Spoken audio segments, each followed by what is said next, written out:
Salut à tous les gars, on se retrouve aujourd'hui pour une nouvelle vidéo. Ça sera une vidéo pour vous montrer comment j'ai fait pour gagner plus de 7000 euros grâce à Trump cette semaine sur un compte FTMO 200 000 dollars financé. Donc en réalité j'ai fait plus, j'ai mes autres comptes, j'ai même le compte de mes clients, mais bon, 7000 euros c'est déjà un chiffre assez haut pour faire un titre assez putaclic. Donc vas-y, j'ai laissé ça et 7000 euros c'est déjà bien. Donc comment j'ai fait pour prendre ce trade. Donc ce trade assez spécial parce que du coup, il y a une partie fondamentale liée aux élections. Je ne trade jamais le fondamental d'habitude, mais du coup, ce trade était spécial et il y a une petite partie fondamentale dessus. Et je vais vous l'expliquer à la fin. Et au début, on va commencer par l'analyse technique, donc comment j'ai fait pour prendre ce trade. Donc en gros, on a notre zone de supply ici. Déjà, on va se mettre en weekly. Donc comme vous le voyez, en vrai, en weekly, la tendance elle est haussière, mais la tendance court terme en weekly, elle est baissière. Quand on se met en daily, du coup, la tendance elle est aussi baissière. Elle a cassé le dernier plus bas et elle continue sa baisse.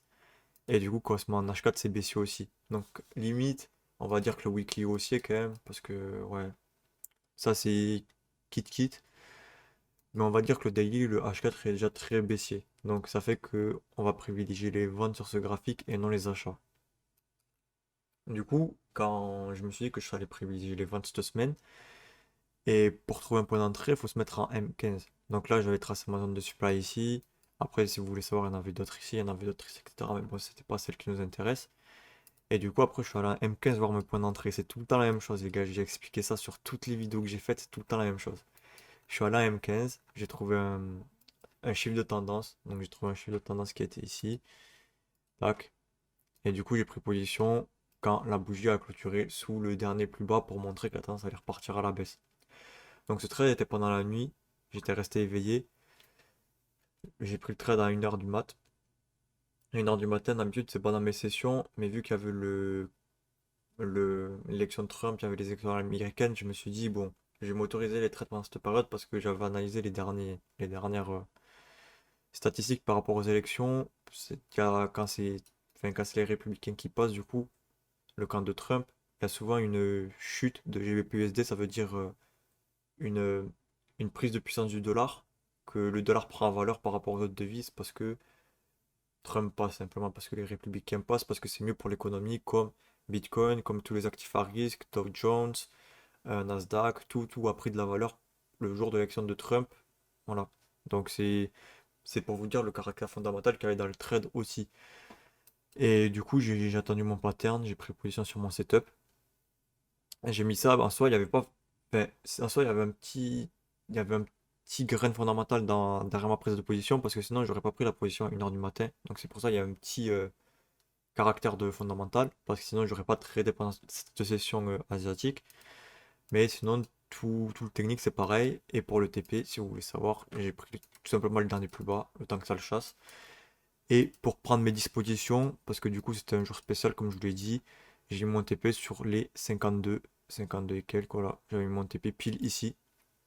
Je me suis dit, au cas où ça n'atteint jamais le bas de la structure, j'ai pris mes dispositions avant le chiffre des 50, un chiffre qui peut peut-être faire résistance à certains moments.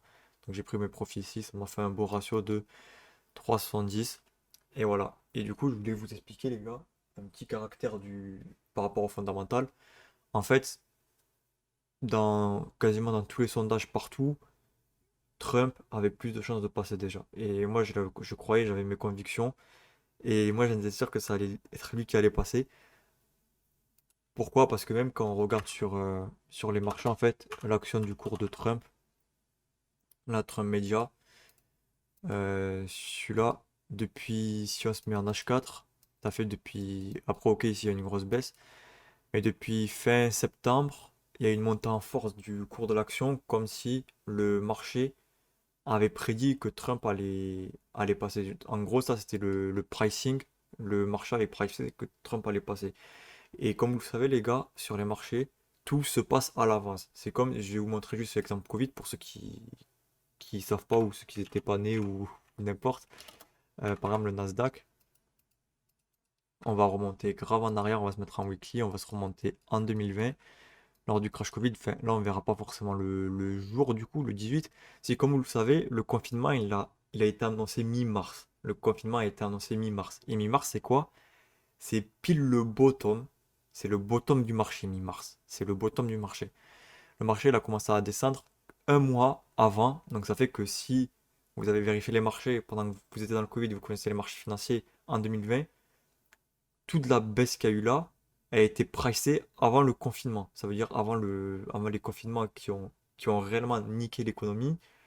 Il y avait déjà eu cette baisse au préalable. Et ça fait que pile le jour du confinement, et bizarrement, il y a eu des injections de liquidités qui ont fait partir Nasdaq en flèche. Et tous les autres indices d'ailleurs. Et en gros, vu que le marché avait pricé, comme pricé la victoire de Trump, j'avais encore plus de convictions qui m'ont fait dire, bon, je pense que c'est Trump qui va passer. Et après, comme vous le savez, la Floride, je crois que la Floride, elle a vraiment été gagnée, je sais plus trop, mais je crois que c'est à 1 heure que Trump avait officiellement gagné la Floride. Et du coup, à partir d'1 heure, le marché est parti. Et, et voilà. Et à partir d'1 heure, il y avait déjà des états clés qui étaient gagnés pour Trump. Donc Trump avait encore plus de chances de passer. Et au final, il s'est passé ce qui devait se passer. Et voilà, les gars. Donc j'espère que ce petit cours de fondamental vous a bien aidé et vous aidera dans vos analyses.